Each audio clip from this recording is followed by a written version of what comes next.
শিশু মুহাম্মদ রাসূলুল্লাহ সাল্লাল্লাহু আলাইহি ওয়াসাল্লামের বয়স 6 বছর প্রায় পুরে যাচ্ছে। মাকে ডেকে বলছেন, মা সবার তো বাবা আছে, আমার বাবা কই? আমার পিতা কোথায়? আইন আবি, আমার পিতা কোথায়? মা আমিনার দুই চোখ দিয়ে ঝরঝর করে পানি গড়ে যায়। বলে, বাবা তোমার পিতা এমন এক ঘরে শুয়ে আছে, অনেক দূরের পথ, লম্বা একটা পথ পাড়ি দিয়ে যেতে হবে। শিশু মুহাম্মদ সাল্লাল্লাহু আলাইহি ওয়াসাল্লাম ডাক দিয়ে বলেন, মা যত দূরের পথ হোক না কেন আমি যাব, আমাকে একটু নিয়ে চলেন। শেষ পর্যন্ত নিয়ে চলে যাচ্ছেন আবওয়া নামক স্থানে। বিকেল হয়ে গেল, অন্যান্য শিশুদের সাথে খেলাধুলা শুরু করলেন শিশু মুহাম্মদ। সন্ধ্যা ঘনে এসেছে, সব শিশুদের তার বাপেরা নিয়ে চলে গেল।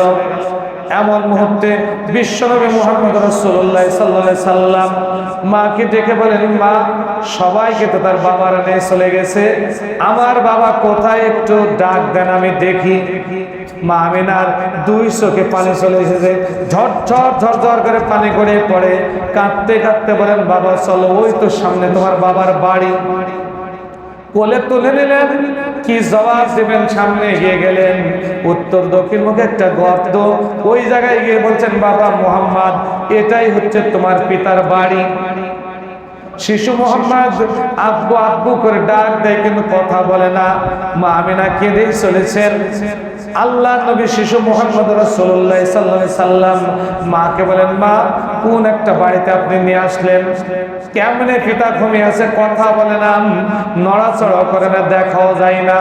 আমিনা বলছে, বাবারে তোমার পিতা এমন একটা বাড়ির মধ্যে চলে গেছে, কোনোদিন ফিরে আসবে না, কখন আর কথাও বলবে না, দেখাও যাবে না। শিশু মুহাম্মদ এবার বুঝতে পারলেন পিতার জীবিত নাই, মারা গেছে। দুই চোখ দিয়ে ঝরঝর করে মুহাম্মাদের পানি গড়িয়ে যায়। মা আমিনা বুকে জড়ে নিলেন, বুকের মধ্যে ব্যথা শুরু হয়ে গেছে।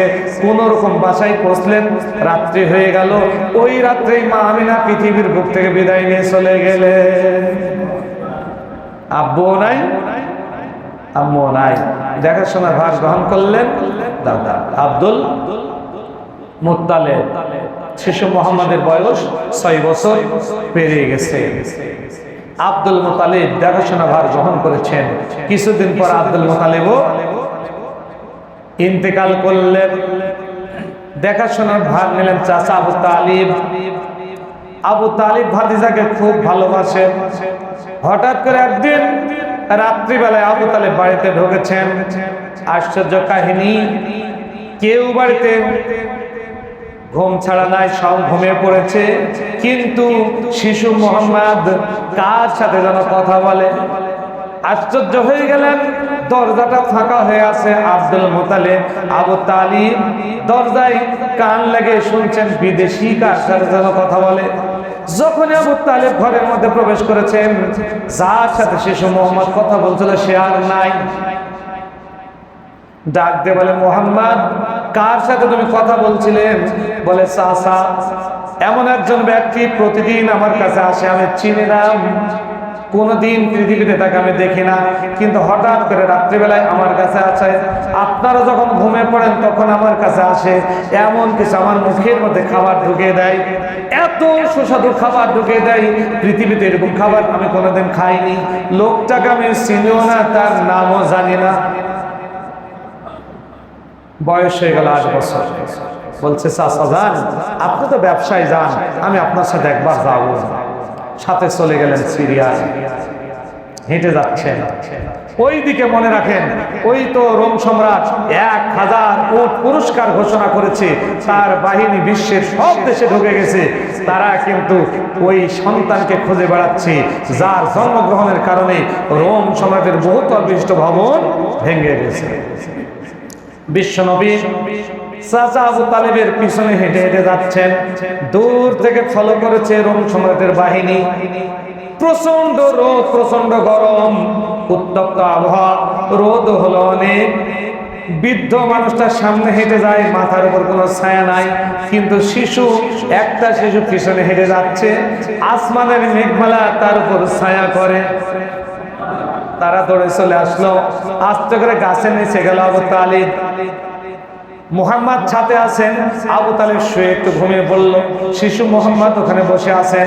রোম সম্রাটের পাঠানো ওই বাহিনীর সদস্যরা এসে চতুর্দিক ঘিরে ফেললো, শিশু মুহাম্মদকে হত্যার চেষ্টা করলো। একবার দুইবার নয়, আর রাহিকুল মাকতুমের মধ্যে দেখুন সালাসা মাররাতান, তিনবার চেষ্টা করা হলো, তিনবারই ব্যর্থ হলো।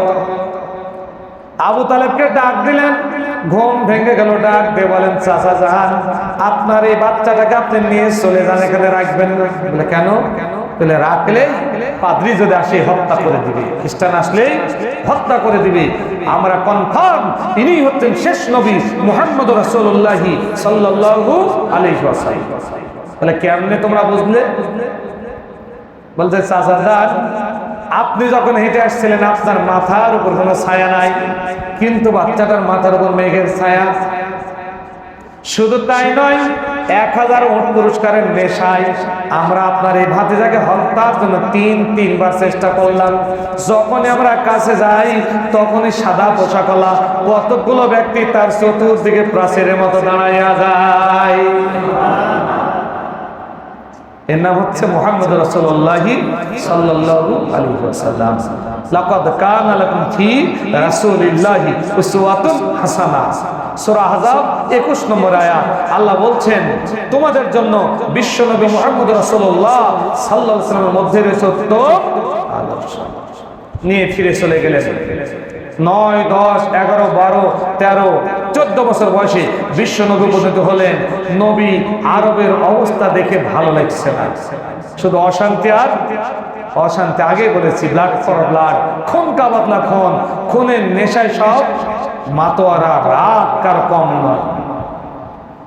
মুহাম্মদ চিন্তা করলেন, এই পরিবেশটাকে যদি শান্ত করতে চাই তাহলে একটা সংগঠনের দরকার আছে, শান্তি সংঘ গঠন করতে হবে। নাম দিলেন হিলফুল ফুজুল। হিলফুল ফুজুল শান্তি সংঘ। শর্ত 4টি। শর্ত কয়টা? 4টা। নাম্বার 1, এই দেশে কোনো অশান্তি থাকবে না, শুধু শান্তি আর শান্তি। শান্তি ফিরে নিয়ে আসতে হবে।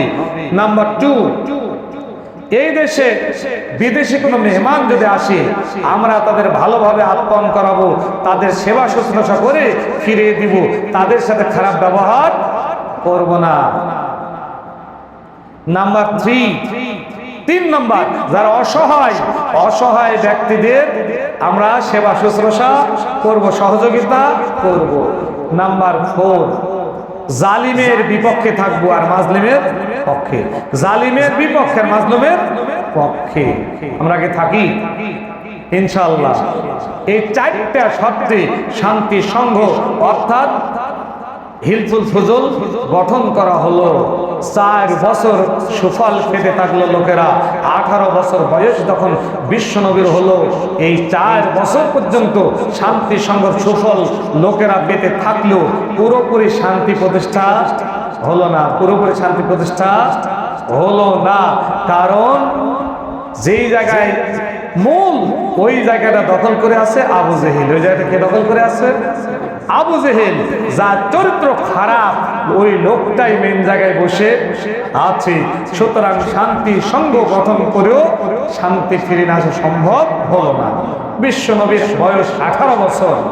ওই দেশের সবচেয়ে ধনী মহিলা খাদিজাতুল কুবরা রাদিয়াল্লাহু তাআলা আনহা তার ব্যবসা পরিচালনার জন্য শুনে নিলেন 4 বছর ধরে একটা যুবক শান্তি সংঘ গঠন করে সুন্দর পরিবেশ সৃষ্টি করেছে।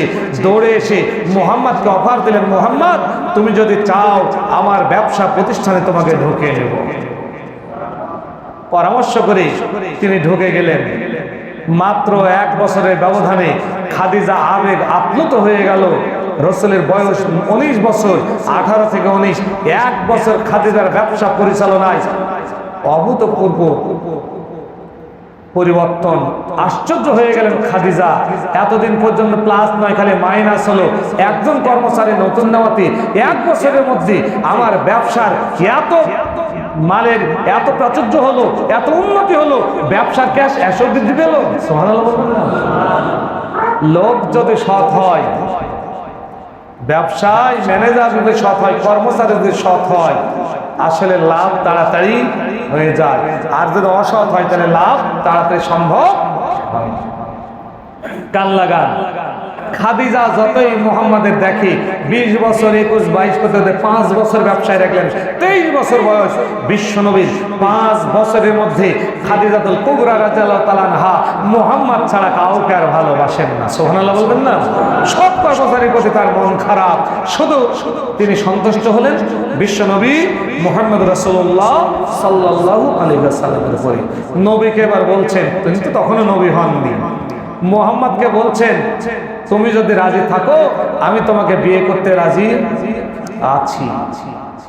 বিশ্বনবীর বয়স 23। আল্লাহ নবী বলছেন আমার একটু পরামর্শ দরকার আছে। দীর্ঘ 2 বছর পর্যন্ত পরামর্শ করলেন, 24 এবং 25। নবীর বয়স 25 হলেই বিয়ে করলেন। আমাদের ভাই বোনদের অবস্থা কি? বিয়ে যদি বাপ মা না দিতে চায় তার আগেই লোক লাগায়া দেয়, এই আমার বিয়ের ব্যবস্থাটা করে দাও। বিশ্বনবীর সুন্নাত হলো তার জীবনে দিতে কি বিয়ের পয়গাম আসলে সঙ্গে সঙ্গে বিয়ে নয়, বরং পরামর্শ করতে হবে, খোঁজ খবর নিতে হবে, তারপর বিয়ে করতে হবে। নবী 2 বছর পর্যন্ত সিদ্ধান্ত গ্রহণের জন্য সময় নিলেন। কয় বছর? আমরা তো 2 দিনও নিই না। কথা বলছি না, তাহলে আসার সাথে সাথেই ছেলেও যা মেয়েও তো, অভিভাবক একই অবস্থা। সম্মানিত উপস্থিতি, ইস্তেখারা করবেন, ইস্তেখারা সালাত আদায় করে আল্লাহকে দোয়া করবেন, আল্লাহ এই বিয়েতে আমার ভালো হবে, কল্যাণ হবে না অকল্যাণ হবে। দেখবেন আল্লাহ যদি মন ঝুঁকিয়ে দেয় তাহলে বিয়ে করে ফেলবেন, ওই কাজটা করে ফেলবেন, কল্যাণ হবে। আর যদি মনটা কেমন দুর্বল হয় তাহলে সেটা করা যাবে। যাই হোক, 2 বছর পর সিদ্ধান্ত গ্রহণ করলেন বিশ্বনবী।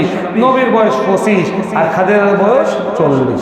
বলবেন হুজুর কম বেশি আছে? হ্যাঁ, মতান্তর আছে, ঠিক আছে, মতভেদ আছে, তো বলতে চাচ্ছি না, তবে মোটামুটি 40 আর 25। শর্ত দিলেন 3টা। কয়টা? 3টা। খাদিজা তুমি তো আমার থেকে 15 বছরে বড়, 3টা শর্ত হলে বিয়ে করব, না হলে করব না। 1 নম্বর শর্ত হচ্ছে আমি সব সময় তোমাকে সময় দিতে পারবো না, আমি 100টা সান্নিধ্য লাভের জন্য সময় ব্যয় করি, মাঝে মধ্যে দিন এবং রাতের একটা অংশ একাকী নির্জনে গিয়ে 100টা সান্নিধ্য লাভের জন্য চেষ্টা করব। খাদিজা বলছে আমি সময় দিব, সমস্যা নাই। 2 নম্বর হলো তোমার অঢেল সম্পদ, আমি সম্পদ রাখবো না, দরিদ্রদের মাঝে সব বন্টন করে দিতে হবে। খাদিজা বলছে আমি রাজি আছি। 3 নম্বর শর্ত হলো আমি যদি স্রষ্টা সান্নিধ্য লাভ করতে পারি তাহলে দেখা যাবে এক সময় যে জুলুম হুলিয়া এমনকি অত্যাচারের স্টিম রোলার আমার উপর চালানো হতে পারে, ওই মুহূর্তে তুমি আমার পাশে থাকবে, আমাকে ফেলে চলে যাবে না। খাদিজা বলছে অসম্ভব, আমি আপনার পাশেই থাকবো। 3টা শর্তই আমি মেনে নিলাম। বিয়ে হয়ে গেল, বলেন আলহামদুলিল্লাহ। কয় বছর বয়সে নবীর? 25 বছরে। কান লাগান, রাসূলের জীবনীতে উত্তম আদর্শ রয়েছে। কেমন জীবন অনুসরণ করব? রাসূলের জীবনটা ছিল কেমন? বিয়ে করার পর আল্লাহ নবী এবার ধ্যানে মগ্ন থাকা শুরু করলেন হেরা গুহায়। প্রতিদিন এবং রাতের একটা অংশ, হেরা গুহাটা রাসূলের বাড়ি থেকে 10 থেকে 12 কিলোমিটার দূরে। ঠিক না হুজুর? 10 থেকে 12 কিলোমিটার দূরে প্রতিদিন বিশ্বনবী খাদিজাকে রেখে পায়ে হেঁটে চলে যেতেন। উঁচু হচ্ছে 3.80 কিলোমিটার, মানে প্রায় 4 কিলোমিটার এই হেরা গুহাটা উঁচু। বিশ্বনবী প্রতিদিন সেখানে এই 10-12 কিলোমিটার রাস্তা হেঁটে গিয়ে 4 কিলোমিটার পাহাড়ের উপর উঠে স্রষ্টার ধ্যানে মগ্ন থাকতেন।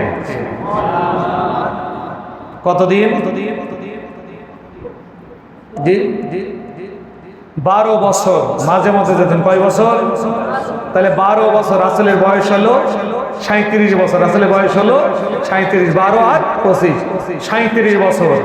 এবার খাদিজাকে ডেকে বলছেন, খাদিজা তোমার সাথে তো সব তোমার পাকাপোক্ত করা আছে, এখন 12 বছর পর্যন্ত মাঝে মধ্যে গেলাম, কাজ হলো না, এখন আজকে আমি চলে যাচ্ছি। যতদিন পর্যন্ত স্রষ্টার সান্নিধ্য লাভ করতে না পারবো ততদিন পর্যন্ত আমি বাড়িতে ফিরে আসবো না। সুবহানাল্লাহ বলবেন না? কি কথা! খাদিজা বলছে ঠিক আছে আমি ছেড়ে দিলাম, যাও তুমি চলে যাও, প্রতিদিন আমি খাবার পৌঁছে দিয়ে আসবো। খাদিজার বয়স তখন কত? রাসূলের যদি 37 হয়, 15 বেশি, তার মানে 52 বছর। এইরকম একজন বৃদ্ধা মহিলা বলছে যাও আমি খাবার প্রতিদিন নবীর কাছে রুটি বানিয়ে বানিয়ে খাদিজা পৌঁছে দিয়ে আসতেন। মা বোন ভালো করে শোনো, হঠাৎ করে একদিন খাদিজার গায়ে বেশ জ্বর, উঠতে পারছেন না, নিয়ে যেতে পারলেন না খাবার। দ্বিতীয় দিন জ্বর আরো বেশি, নিয়ে যেতে পারলেন না।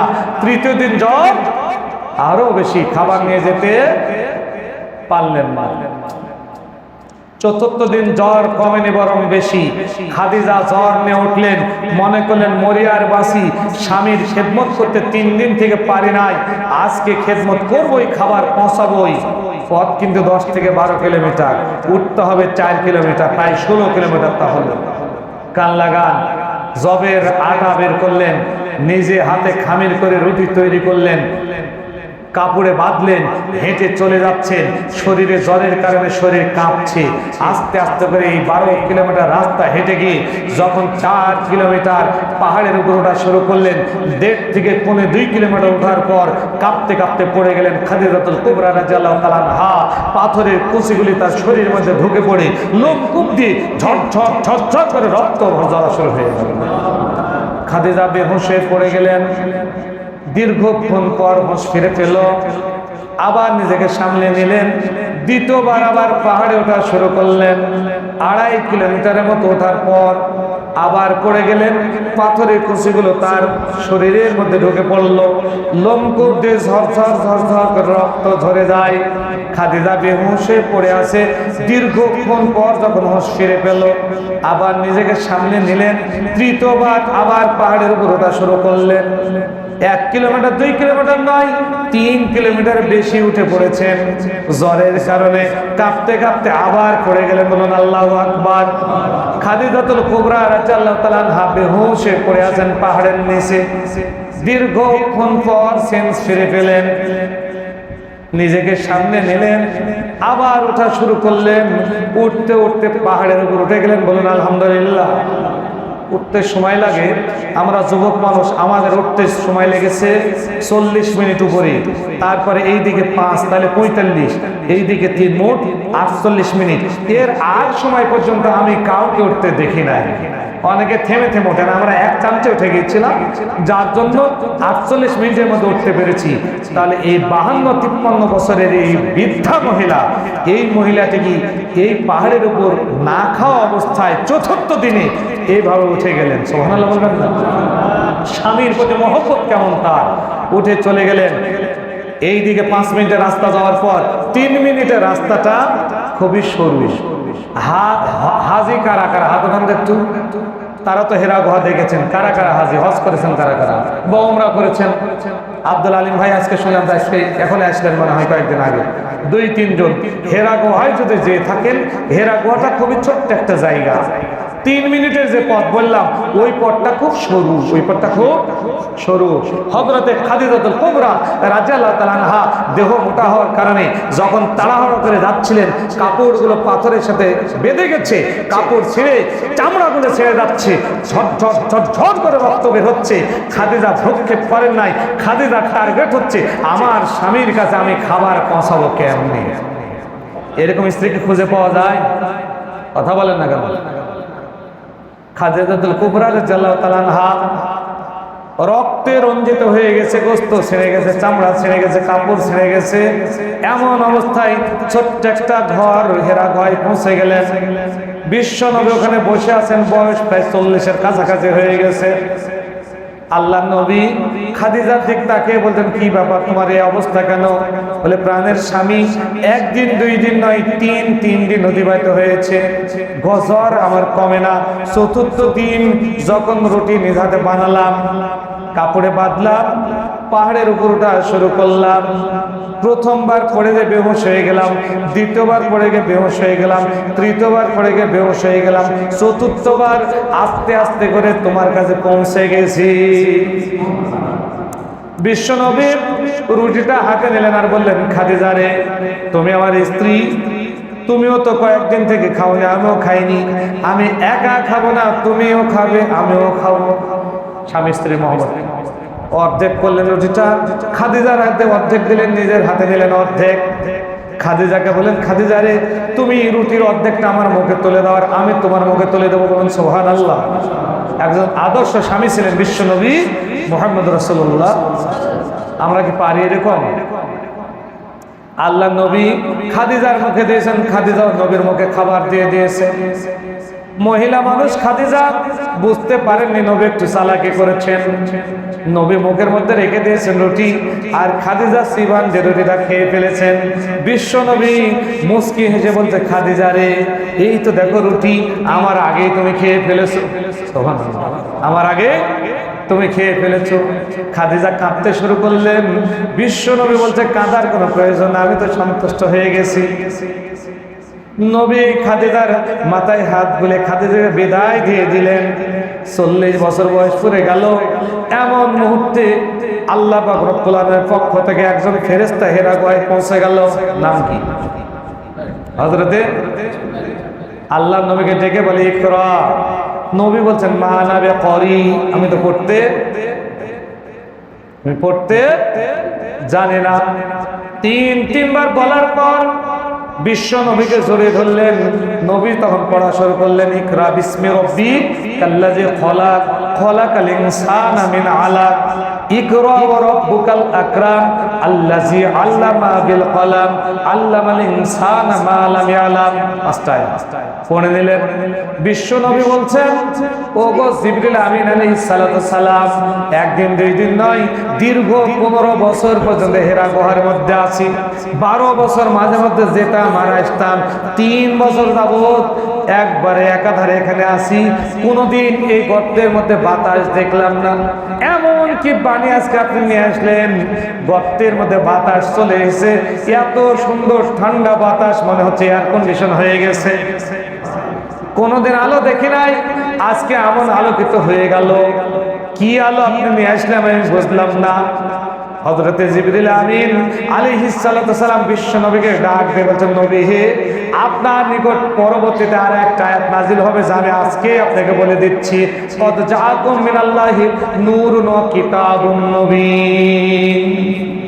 ও বিশ্ব নবী, আমি আপনাকে যেই গ্রন্থটা দিয়ে দিলাম 5টা আয়াত, পৃথিবীর কোন গ্রন্থ নয়, এটা হচ্ছে আল্লাহর নিকট থেকে নূর।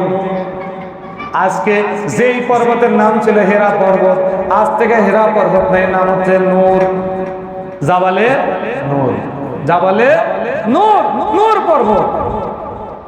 কোরআন অবতীর্ণ হওয়ার কারণে পাহাড়ের নাম যদি নূর পর্বত হয়, যারা এই কোরআনকে ধারণ করেন, এই কোরআনের ধারক এবং বাহক, তারা কি কোরআনের আকর্ষণে আকর্ষিত হতে পারেন না? কথা বলেন না কেন? পারেন না? তা আমরা তাদেরকে ঘৃণা করি কেন? কথা বলেন, তাদেরকে ঘৃণা করি কেন? আল্লাহ নবী বলছেন, আল মুমিনু ওয়াহিদাতুন খায়রুম মিনাদ দুনিয়া ওয়া মা ফিহা।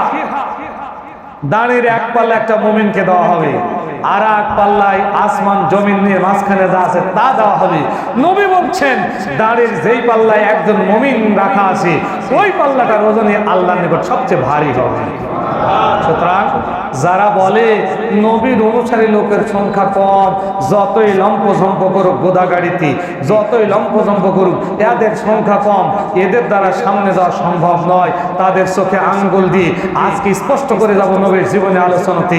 11 জন মুসলমান দীপ্ত শপথ নিলেন, মাত্র 12 বছর ইতিহাসে 11 জন ইসলামী স্টেট কায়েম করলেন। আমি আলোচনার মধ্যে বলে দেবো ইনশাআল্লাহ। শুনবেন তো সবাই, না চলে যাবেন আগে? হ্যাঁ, তাহলে বিশ্ব নবীর উপর কোরআন অবতীর্ণ হলো।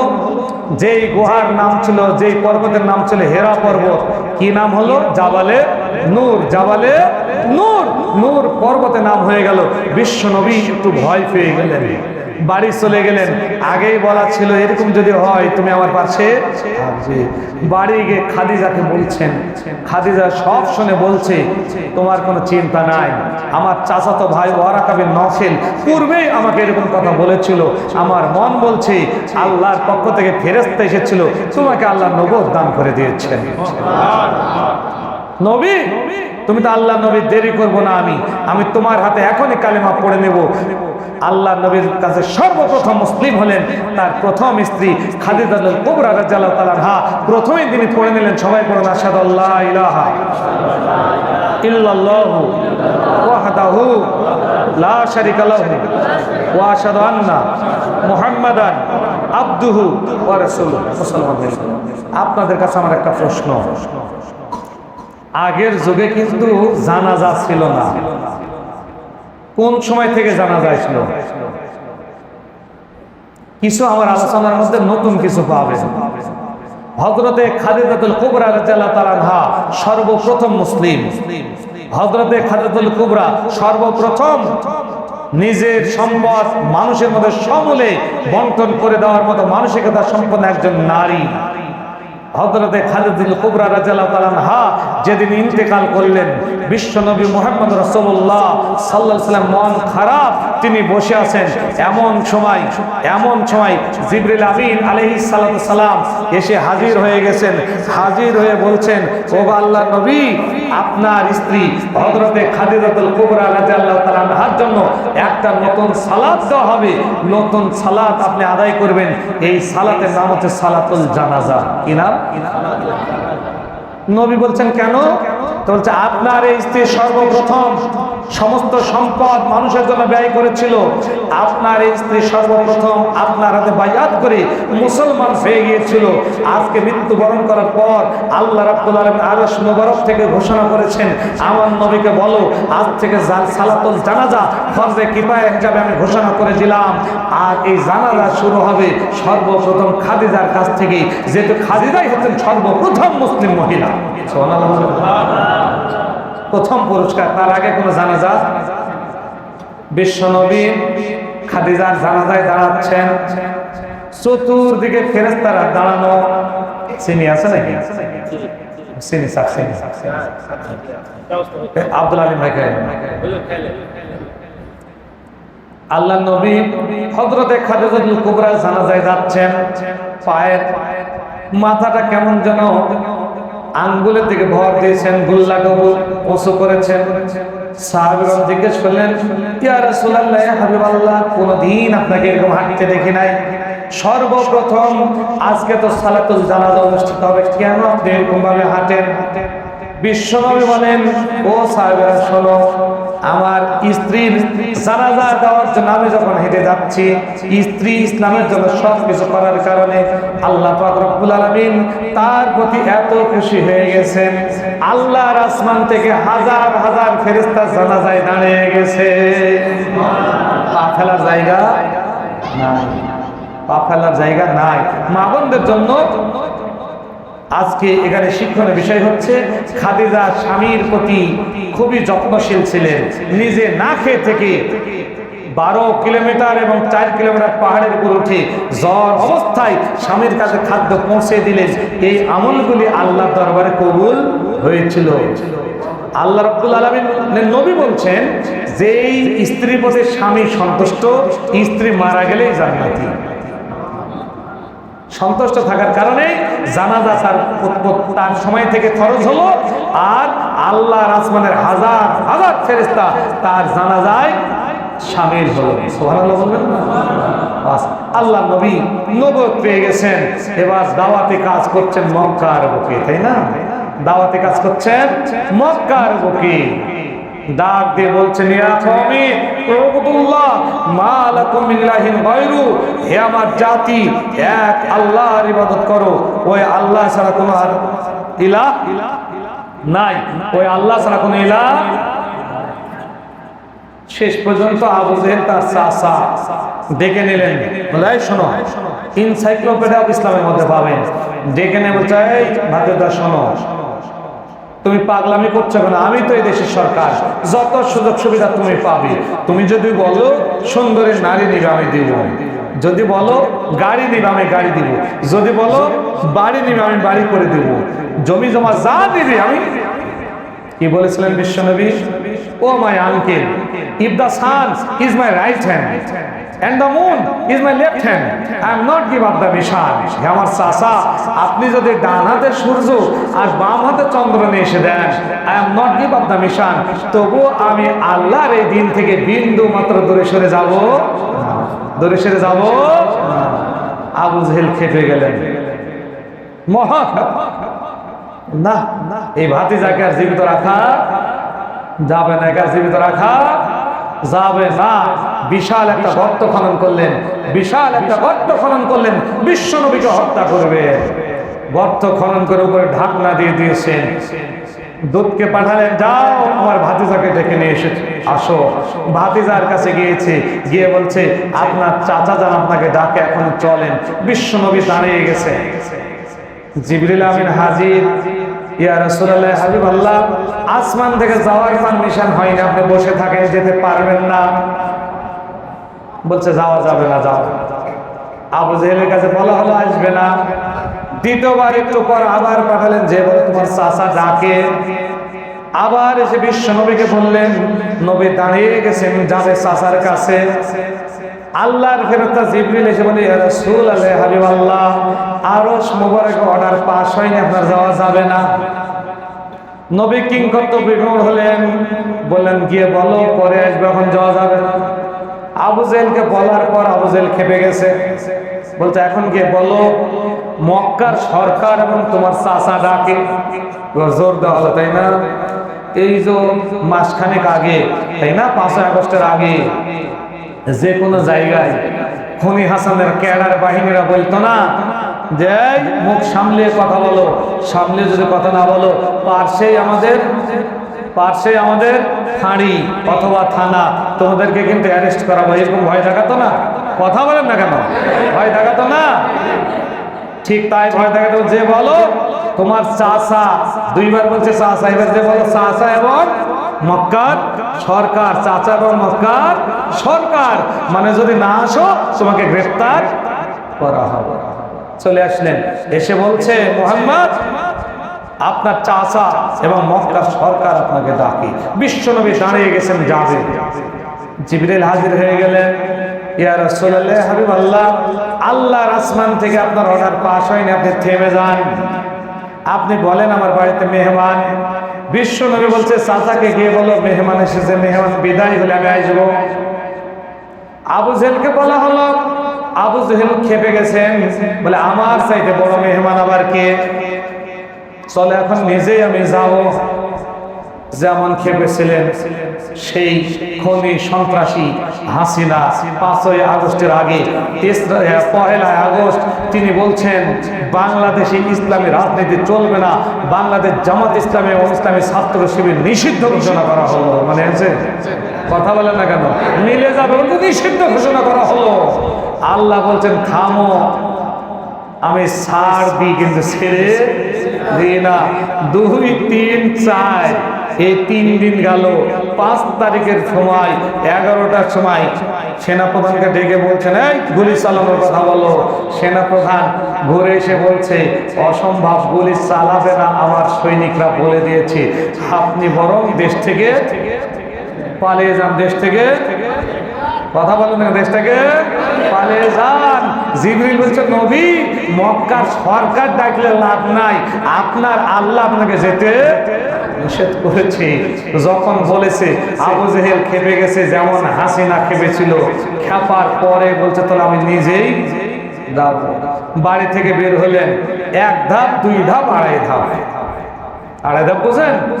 1 ধাপ দেওয়ার পর আরেক ধাপ দিয়েছে, দেওয়ার পরে পা উঠাইছে, ওই যে গর্ত কাটছিল বিশ্বনবীকে হত্যা করার জন্য, ওই আরেকটা ধাপ দিবে, দিতেই গর্তের ওই যে ঢাকনা পড়ে গিয়ে গর্তের মধ্যে মিস্টার আবু জেহেল পড়ে গেছে। বল নাউযুবিল্লাহ।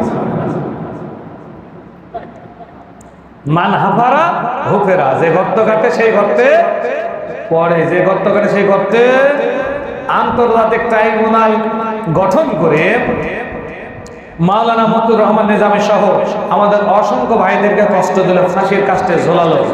ওই আন্তর্জাতিক ট্রাইব্যুনালে বর্তমানে শেখ হাসিনার 8টার বেশি মামলা হয়ে গেছে, না 10টার বেশি মামলা হয়ে গেছে, মানে 10 বার ফাঁসির অর্ডার তার হবে ইনশাআল্লাহ।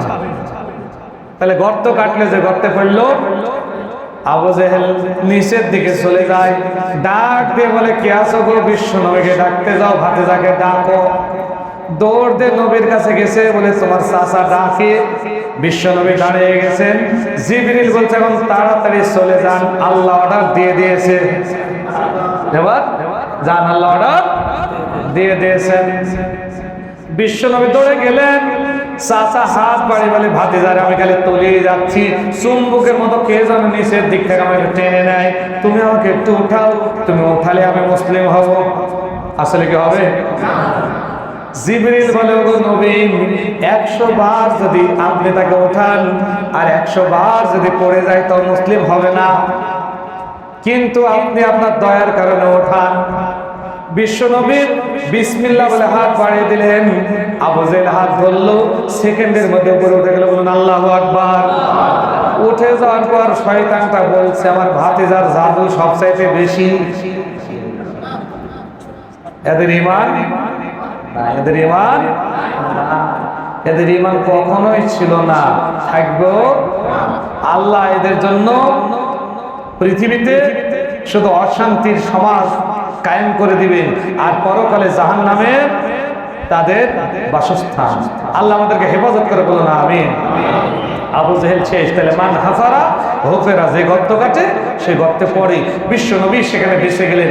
পরের দিনে আর একটা ঘটনা বলি, আমি সামনের দিকে আগাবো যেহেতু সময়ের প্রতি গুরুত্ব রাখতে হবে।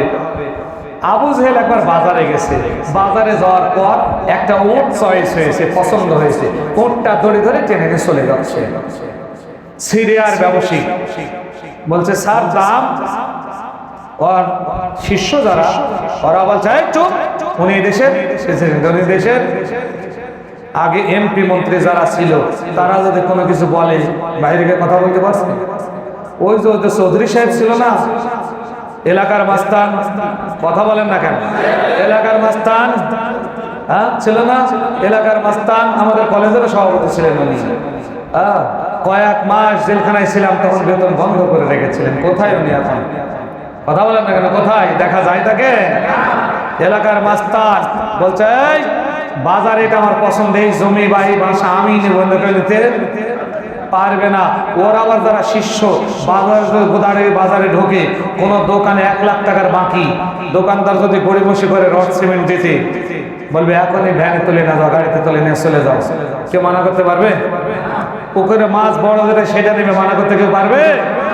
আবু জেহেল বলছে নিয়ে চলে গেছে, বাড়িতে চলে গেছে। লোকটা 1 দিন 2 দিন 3 দিন পর্যন্ত বসে থেকে কান্নাকাটি করছে।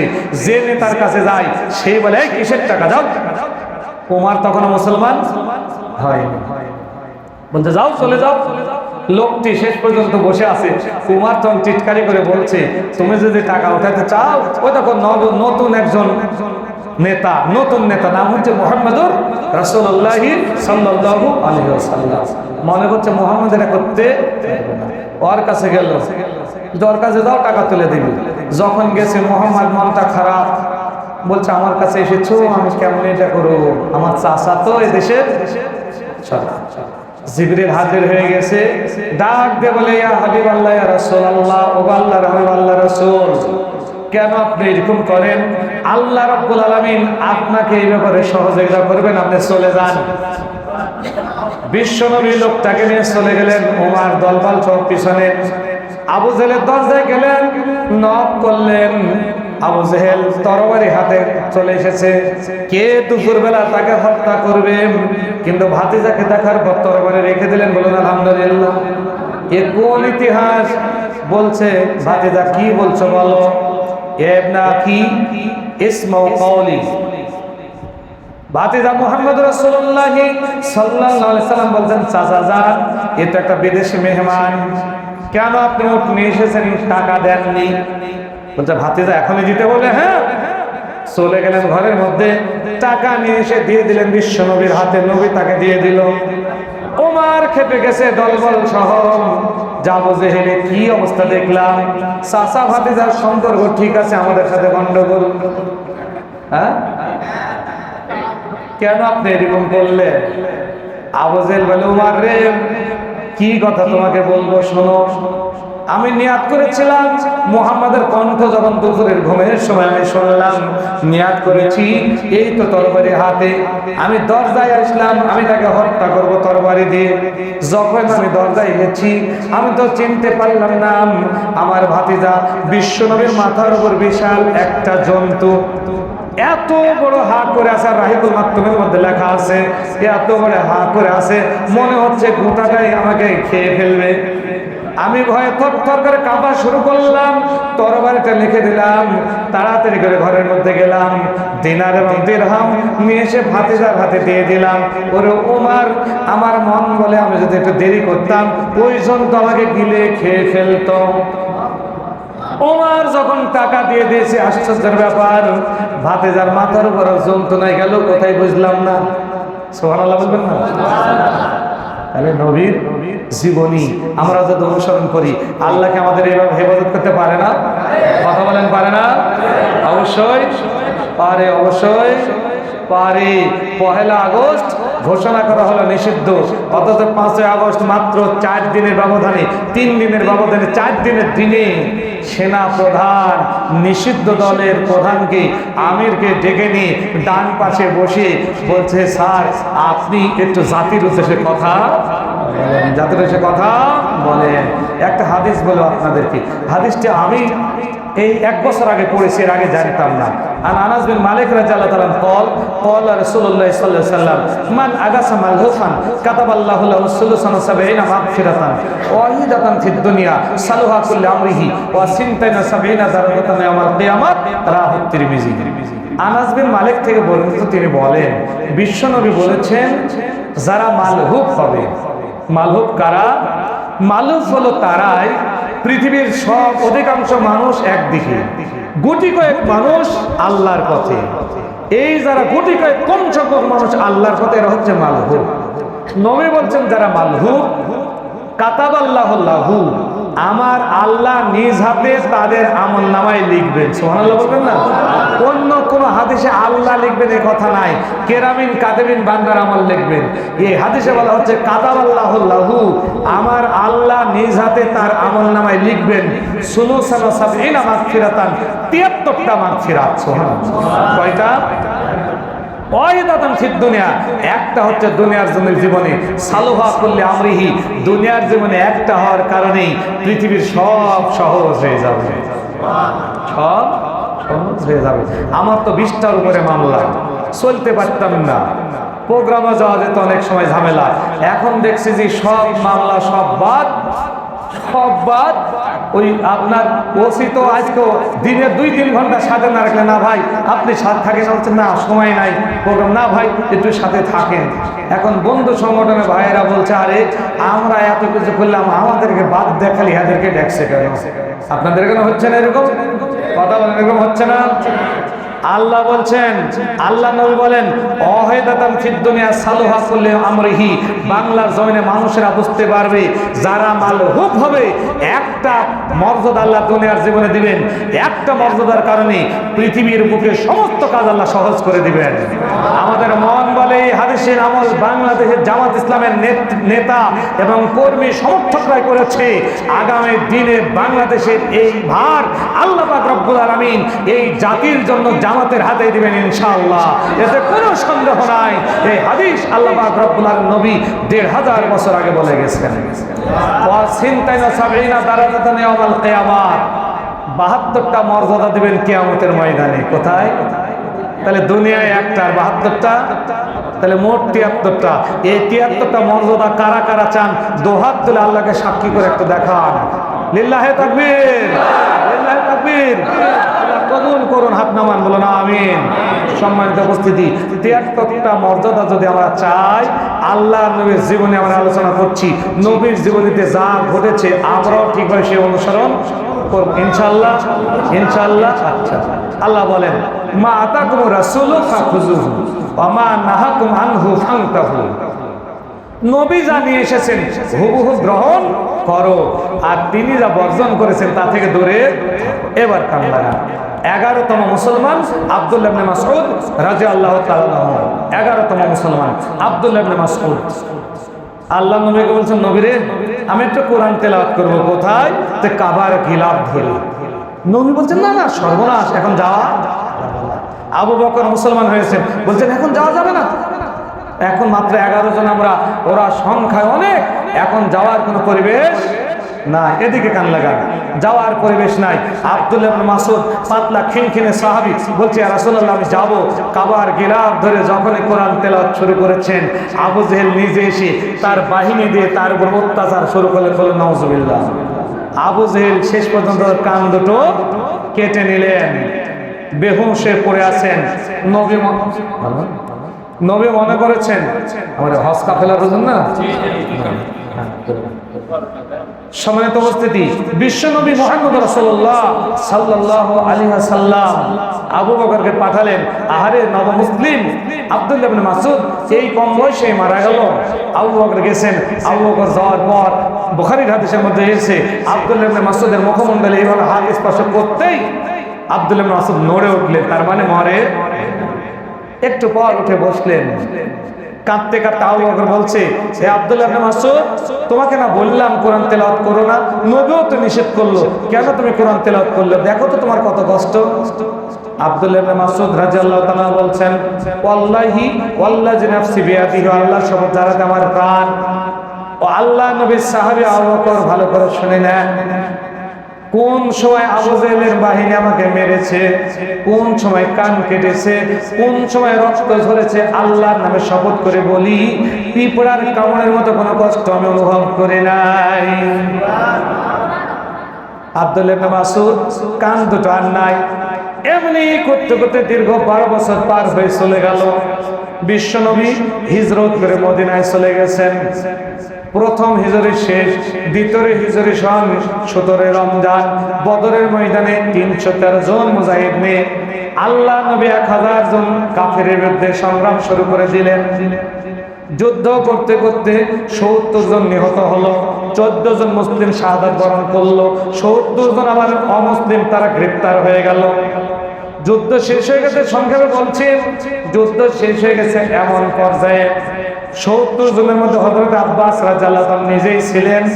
নবীকে দেখে বলেন, ইয়া ইবনা আখি, আমার ভাতিজারে, তোমার মধ্যে এমন কোন সাহাবী আছে যে সৈনিকটা আমাকে গ্রেফতার করেছে? বিশ্বনবী এক এক করে সবাইকে দেখালেন, বলছে একটা সৈনিক আমাকে গ্রেফতার করে না। তাহলে কে গ্রেফতার করলো? এমন মুহূর্তে বিশ্বনবী বললেন, এমন কে আছো? 12 বছর আগে আব্দুল্লাহ ইবনে মাসউদের কান যে কেটে নিয়েছিল আমার চাচা, মক্কার প্রেসিডেন্ট আবু জেহেল, তার গর্দানটা নিয়ে এসে দিতে পারবে আমার সামনে।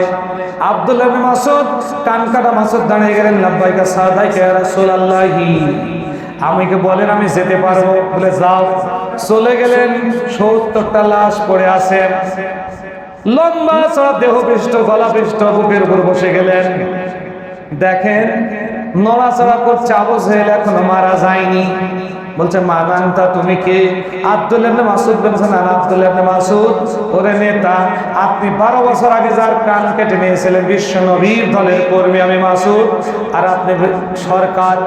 12 বছর আগে আপনি সরকার হয়ে আমার কান কেটে নিয়েছিলেন, আর আমি একটা দলের কর্মী, 12 বছর পর আপনার বুকে চেপে বসেছি।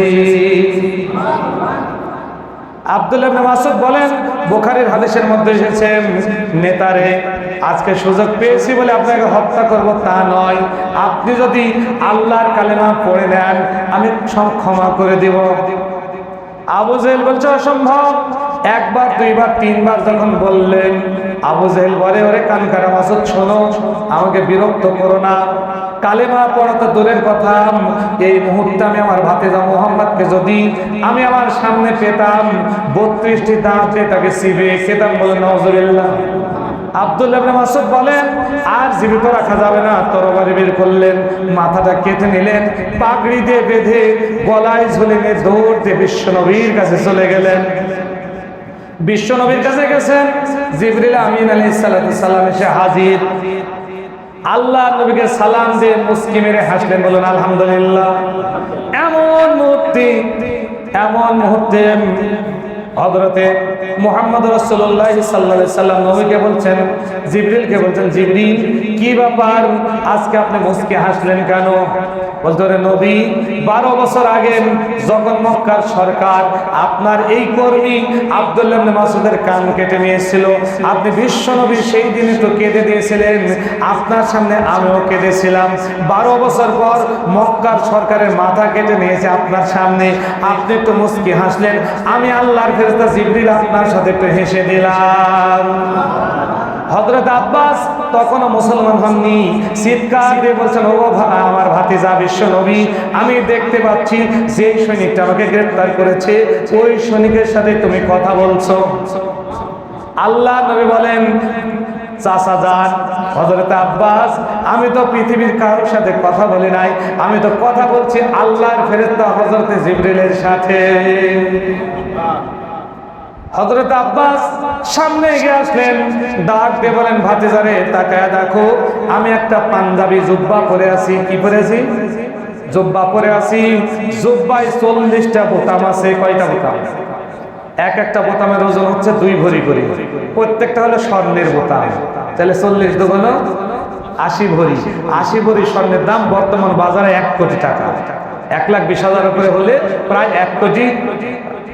বলছেন মুহাম্মদ সাল্লাল্লাহু আলাইহি সাল্লাম, আমি হলাম আবু জেহেলের দলের নেতা, আমার জামার দাম কত তা তো তুমি বুঝতেই পারবে না। জামার বোতামের দাম 1 কোটি টাকা। বোতামের দাম। এত ধনী হওয়ার পর, এত সম্পদ আমার থাকার পর যুদ্ধের ময়দানে আমি গ্রেফতার হয়ে গেলাম, আর তুমি আব্দুল্লাহর বেটা মুহাম্মদ রাসূলুল্লাহ সাল্লাল্লাহু আলাইহি সাল্লাম এতিম বালক, তোমার জন্য আল্লাহর আসমান থেকে ফেরেশতা চলে আসে। আমার মন বলে তোমার ইসলাম ধর্মটাই সত্য ধর্ম, আমি তোমার দলের কর্মীতে রূপান্তরিত হতে চাই, এই দলের নেতাতে আমি থাকতে চাই না। বিশ্ব নবীর হাতে হাত রেখে পড়ে নিলেন, সবাই পড়ুন, আশহাদু আল্লা ইলাহা ইল্লাল্লাহু ওয়াহদাহু লা শারীকা লাহু ওয়া আশহাদু আন্না মুহাম্মাদান আবদুহু ওয়া রাসূলুহু। মুসলমান হয়ে গেলেন। তাহলে 1 কোটি টাকার বোতাম নেতার, ওইরকম নেতা পৃথিবীতে আছে? কথা বলেন না কেন? আছে? এত টাকা জামা পরা নেতা আছে? হ্যাঁ, কোথায় আছে? অসম্ভব। 1 কোটি টাকা জামা পরার নেতা নাই। টাকা আছে কিন্তু অত টাকার জামা কেউ পরে না, অত টাকার জামা কেউ পরে না। আর ওগুলো ছিল তাদের পৈতৃক সম্পদ।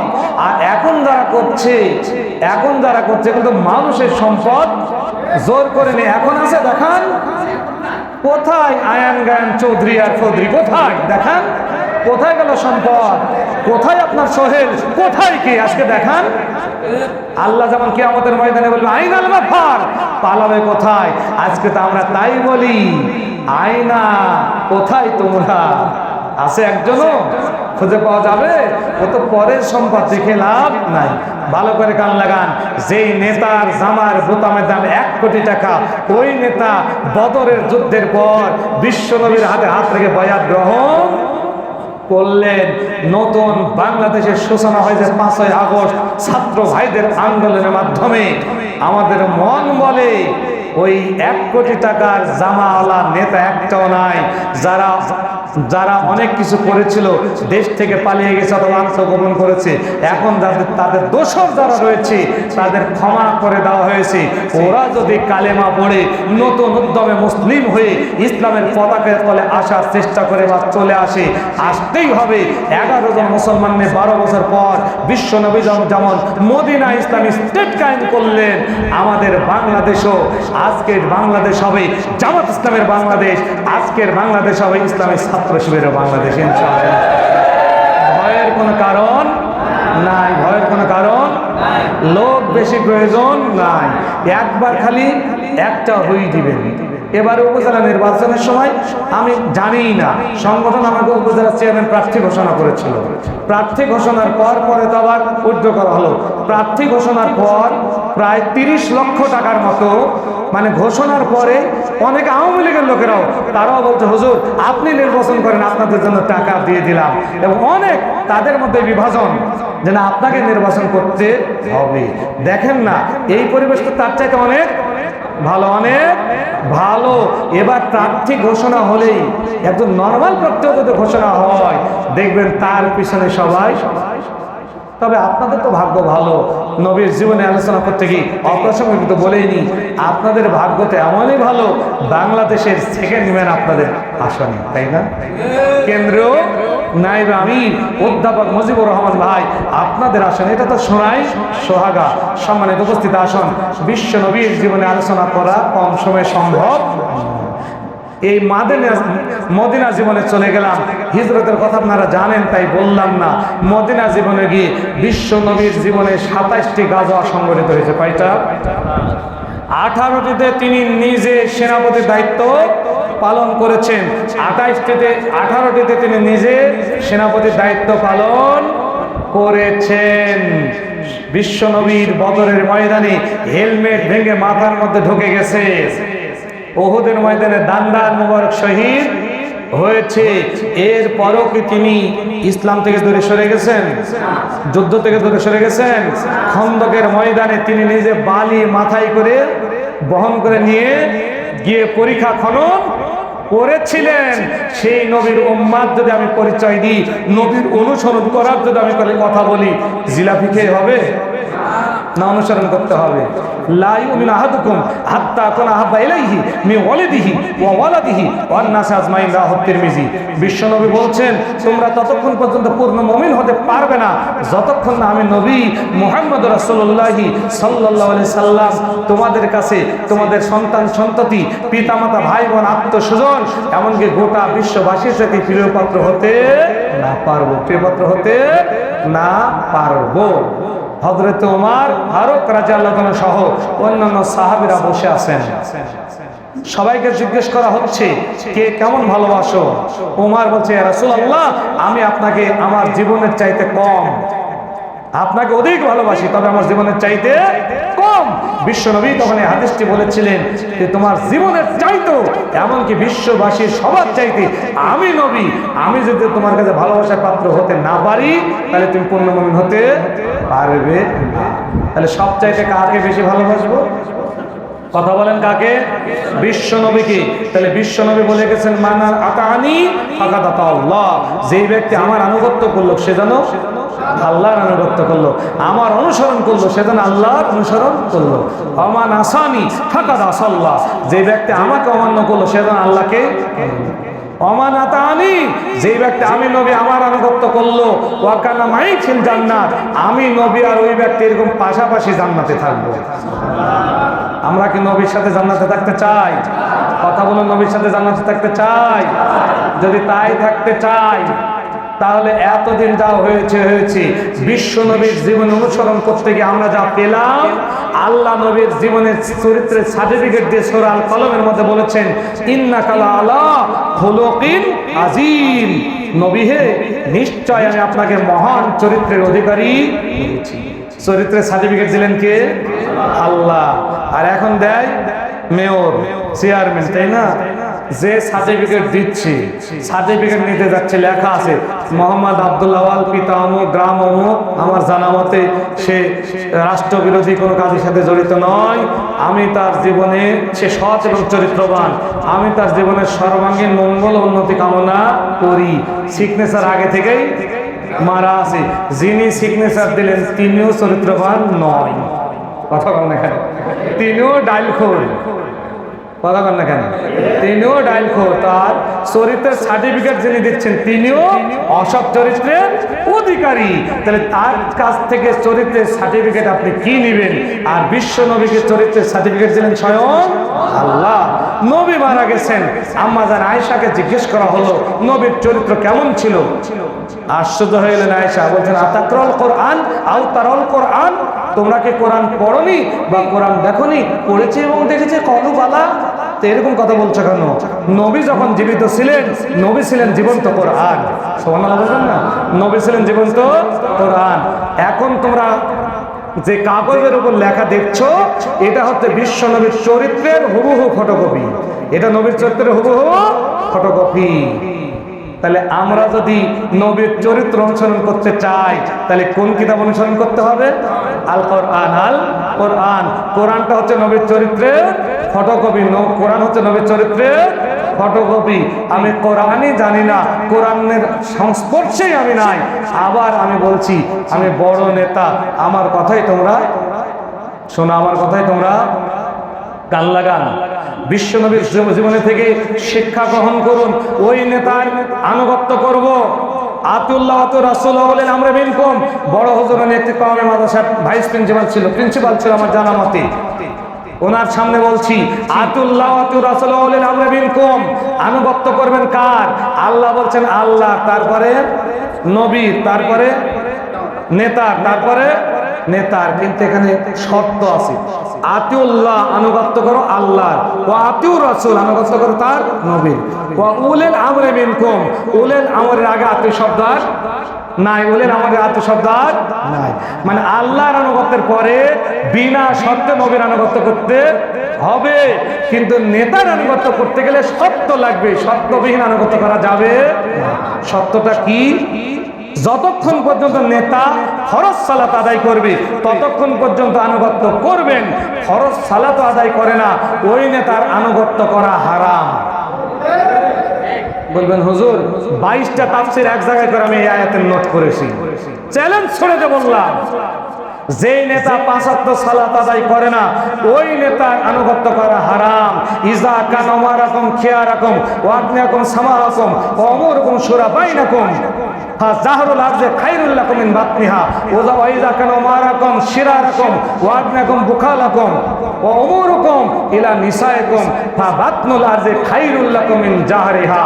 বিশ্বনবী বলছেন যখন সমাজের নেতারা হবে ভালো চরিত্রের অধিকারী, ধনী লোকেরা হবে দানশীল, পরামর্শ ভিত্তিক দেশ চালাবে, ভালো লোকেরা বলবে আল্লাহ হায়াত আমারে আরো বৃদ্ধি করে দাও।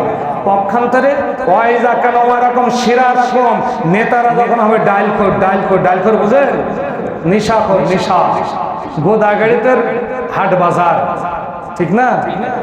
বর্ডার এদিক থেকে আমাদের দিকে যায়, আমাদের ওদিকেও খায় কিন্তু এদিক থেকে যায়। ইজা কানা ওয়ারাকুম শিরারাকুম, যখন নেতারা হবে ডাইলখোর, ও আগ্নাকুম বুখালাকুম, ধনী লোকেরা হবে বখিল, ও অমুরকুম ইলা নিসাইকুম, নারী যা বলবে পুরুষ তাই, নারী যা বলবে পুরুষ তাই শুনবে। ফাবাতনুল আরজি খায়রুল লাকুম মিন জাহরিহা, নবী বলছেন ভালো লোকেরা আল্লাহর কাছে হাত তুলে বলবে আল্লাহ এই সমাজে বসবাস করতে চাই না, হায়াত কমায়া দাও, মাটির নিচটাই উপরে চাইতে ভালো। এরকম পরিবেশ হয়েছিল না? এবার নিয়াত করুন নারী নেতৃত্বের গ্রহণ কথা বলছেন না কেন? করবো না। অমুরকুম ইলা নিসাইকুম, নবী বলছে যখন এরকম অবস্থা হবে তখন সমাজের অবস্থা চিত্রটা পাল্টে যাবে, আল্লাহর আসমান থেকে 7 প্রকারের গজব আসবে। এই জন্য আমরা আলেম ওলামাদের সামনে দেখতে চাই ইনশাআল্লাহ, নাকি বলেন? আলেম ওলামাদের আমরা সামনে দেখতে চাই। আল্লামা সাঈদী আমাদের যা শিখিয়ে গেলেন নিজের জীবন বিসর্জন দিয়ে, আগামী দিনে বাংলাদেশ হবে বিশ্ব নবীর আদলের বাংলাদেশ ইনশাআল্লাহ। কি বলেন? যারা চোখ বেঁধে আলেম ওলামাদেরকে চোখ বেঁধে রিমান্ডে নেন, জেলের মধ্যে কষ্ট দিয়েছে, আমরা এই দেশটাকে আমাদের 300 জন এমপি উপহার দিই, এই দেশটাকে তাদের প্রতিশোধ নিতে চাই, নাকি বলেন? বিশ্বনবী মুহাম্মদ রাসূলুল্লাহ সাল্লাল্লাহু আলাইহি সাল্লাম যেমন 13 বছর মক্কায় কষ্ট করে মদিনায় গিয়ে রাষ্ট্রপতি হয়ে বসে গোটা মদিনাকে সোনার মদিনাতে পরিণত করলেন, বাংলাদেশ জামাত ইসলামী বাংলাদেশের 85,650টি গ্রামকে, এই 55,000 বর্গমাইল এই দেশটাকে ঠিক তেমনি সোনার বাংলাদেশে পরিণত করতে চাই। আমরা কি রাজি আছি? কারা কারা রাজি আছি? দোহাত তুলে আল্লাহকে একটু সাক্ষী করে দেখাই। লিল্লাহে তাকবীর, লিল্লাহে তাকবীর। আল্লাহ কবুল করুন, বলুন আমিন। হাত নামান। বিশ্বনবী জনাবে মুহাম্মদ রাসূলুল্লাহ সাল্লাল্লাহু আলাইহি সাল্লামের জীবনীতে 63 বছর পর্যন্ত তিনি বেঁচে ছিলেন। 63 বছর বয়স যখন পূর্ণ হলো, সমবার অতি প্রত্যুষে বিশ্বনবী মুহাম্মদ রাসূলুল্লাহ সাল্লাল্লাহু আলাইহি সাল্লাম আল্লাহর ডাকে সাড়া দিয়ে চলে গেলেন। শিক্ষণীয় বিষয় এখানে আছে, নবী যখন মারা গেলেন, ওয়ালা দিনারান ওয়ালা দিরহামান, কোন দিনার এবং দিরহাম তার বাড়িতে নাই। বুখারীর হাদিসের মধ্যে এসেছে, আম্মা জান আয়েশা সিদ্দিকা রাদিয়াল্লাহু তাআলা বর্ণনা করেছেন, নবী এমন এতিম ভাবে আমাদেরকে রেখে গেলেন, দুপুর বেলা কি রুটি করব, জবের আটা বা গমের আটা কোনো কিছুই আমাদের মধ্যে তাই গমের আটা বা জবের আটা কোনো কিছুই আমাদের মধ্যে ছিল না, আমার ঘরে ছিল না। এখন যে রাষ্ট্রপতি মারা যায় তার ঘরে থাকে না কোটি কোটি টাকা থাকে না। আরে প্রধানমন্ত্রীর বাড়ির চাকর, তার কাছে ছিল 400 কোটি টাকা। কথা বলেন না কেন? তার কাছে 400 কোটি টাকা। আর বিশ্বনবী মারা গেলেন মদিনার রাষ্ট্রপতি, তার বাড়িতে দুপুরে খাবারের কোনো ব্যবস্থা নাই। তাহলে এরকম নেতা আমরা উপহার দিতে চাই। আজকে রাসূলের জীবন আলোচনা করতে গিয়ে শিক্ষণীয় বিষয়ে বলতে চাই, এমন নেতা উপহার দিতে চাই যিনি মারা গেলে দুপুরের খাবারের ব্যবস্থাও। কবর দিবেন কোথায়? লাস্টে কবর দেওয়া হলো নবীর শয়ন কক্ষে, নবীর শয়ন কক্ষে। সম্মানিত উপস্থিতি, খুবই সংক্ষিপ্ত আকারে বিশ্বনবীর 63 বছরের জীবনে আলোচনা করেছি। এত সংক্ষিপ্ত সময় সম্ভব নয়। যতটুকু বলেছে সামারি হলো শিক্ষণীয় বিষয় এক। শিক্ষণীয় বিষয় এক, জন্মগ্রহণ করার পরেই শিশুর আজানের শব্দগুলি কানে দিয়ে দিবেন। প্রথম 7 দিনের দিনে আকিকা দিবেন। নবীর দাদা তখন মুসলিম পরিবার তো ছিল না, তারপরেও 7 দিনের দিনে আকিকা দিয়েছেন। তাহলে এখানে শিক্ষণীয় বিষয় হলো 7 দিনের দিনে ছেলে হলে 2টি, মেয়ে হলে 1টি ছাগল আকিকা দিবেন। সুন্দর একটা নাম রাখবেন, সুন্দর একটা নাম রাখবেন। এরপরে যুবক ভাইদের জন্য কথা হলো, 14 বছর বয়সে বিশ্বনবী যেমন হিলফুল ফুজল গঠন করে দেশে শান্তি ফিরিয়ে আসার চেষ্টা করেছিলেন, যুবক ভাইদের জন্য উপদেশ হলো যৌবন বয়সেই আল্লাহর দিনকে আল্লাহর জমিনে প্রতিষ্ঠা করার আন্দোলনে শামিল হতে হবে ইনশাআল্লাহ। এটা হলো 2 নম্বর শিক্ষণীয় বিষয়। 3 নম্বর শিক্ষণীয় বিষয় মা বোনদের জন্য, আম্মা জান খাদিজাতুল কুবরা রাদিয়াল্লাহু তাআলা আনহা বিশ্বনবীকে যেইভাবে সেবা করেছেন, নিজে অসুস্থ অবস্থায় এতগুলো রাস্তা পেরিয়ে 4 কিলোমিটার পাহাড়ের উপর উঠে বিশ্বনবীর কাছে, স্বামীর কাছে যেমন খাবার পৌঁছে দিতেন, আপনারা স্বামীর সেবা করার চেষ্টা করবেন। 4 নম্বরের শিক্ষণীয় বিষয় হলো, আমরা শরীরের 1 বিন্দু রক্ত থাকা পর্যন্ত বাতিলের কাছে মাথা নত করব না, বাতিলের কাছে মাথা নত করব না। 5 নম্বরে শেষ, 5 নম্বরের শিক্ষণীয় বিষয় হচ্ছে সম্পদের লোভ কমাবো, ঈমান বৃদ্ধি করব। সম্পদের লোভ কমাবো, ঈমান বৃদ্ধি করব। আল্লাহ পাক রব্বুল আলামিন আমাদের সবাইকে এই আমলগুলি করার তৌফিক দান করে, বলুন আমিন। আমার সাথে একটা দোয়া করুন, সুবহানাকা আল্লাহুম্মা ওয়া বিহামদিকা আশহাদু আল্লা ইলাহা ইল্লা আনতা আস্তাগফিরুকা ওয়া আতুবু ইলাইক। আসসালামু আলাইকুম ওয়া রাহমাতুল্লাহ।